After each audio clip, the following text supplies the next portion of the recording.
So we've not spoken about Yuki Tsunoda too much recently. He's been quietly going about his business in the second Red Bull racing car, but unfortunately the results have not been much better for the Japanese driver.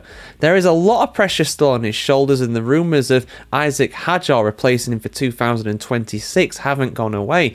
And there are also rumours about Tsunoda potentially leaving the sport entirely, with of course Arvid Lindblad tearing things up right now in Formula 2, and Red Bull, and by extension Racing Bulls, also severing their ties with Honda, who of course are a major backer of Tsunoda.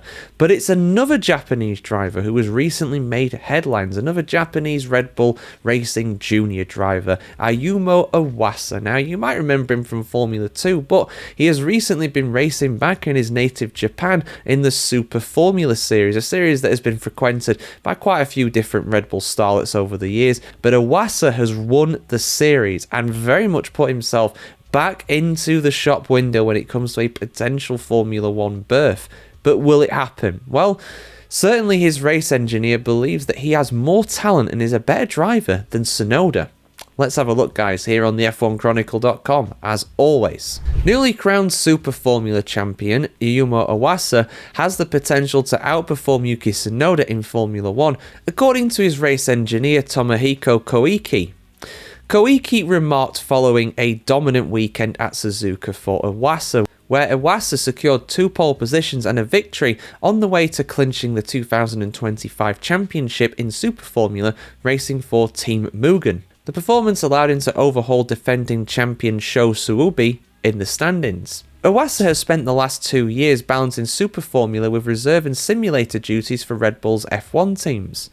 Most recently, he participated in Free Practice 1 with Racing Bulls during the Mexico City Grand Prix.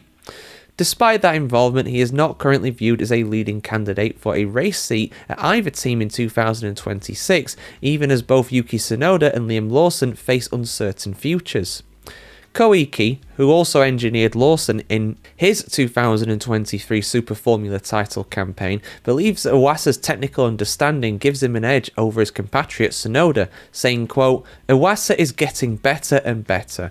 In terms of his driving skill and his approach towards racing, he was better than last season. This season he has been very consistent, and I would say his average performance has been the best of any driver, better than Saboi and Kakunonshin Ota." End quote. I do apologise for any of the pronunciations here, guys. I do try my best. I have been playing a lot of Ghost of Yota. I did platinum that game recently on PlayStation, but my Japanese is not quite great, unfortunately. When it comes to a lot of these names, I do struggle, so I do apologise if I'm messing any of them up, which I probably am. Probably not even Koike, is it? It's probably pronounced differently, but I think it's said that way. Koike added that Iwasa's ability to develop and fine-tune a car is on par with 2-time Super Formula champion Tomoki Nojiri, saying, quote, "It's quite easy to imagine him in Formula 1. I think he would be better than Tsunoda.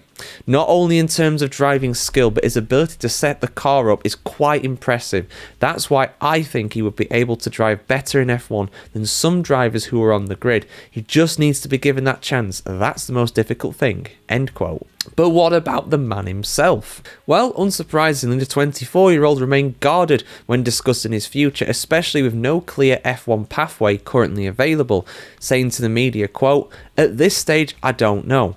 I think it will be up to me to make the best use of that value. So I want to move forward in a way that lets me make full use of the title of champion, of being number 1 in Japan."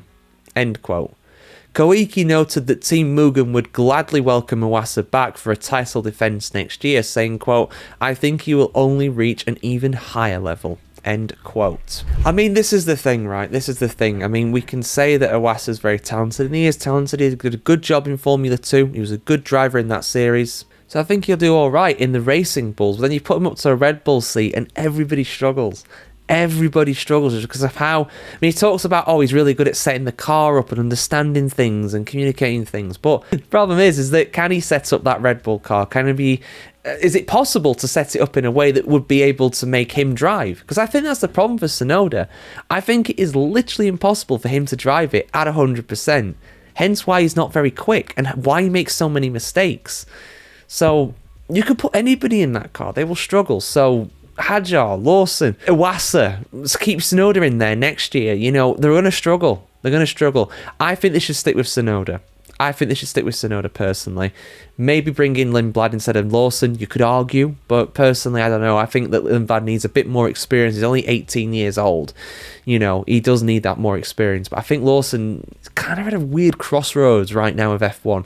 I feel like if next year goes badly, he'll be out properly, but I think he'll be safer now. But yeah, I really do think they should keep with Tsunoda, to be honest. But will they?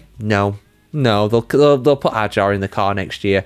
Tsunoda will probably be kicked out, and Lindblad will replace effectively him at the Racing Bulls at that point. So that's probably what's going to happen. But I don't think it should happen. I don't think that's the right move personally. But get your thoughts in the comments below, guys. I want to hear what you have to say as always on this one. Like, share, comment, subscribe as always. Have a great day. See you very soon.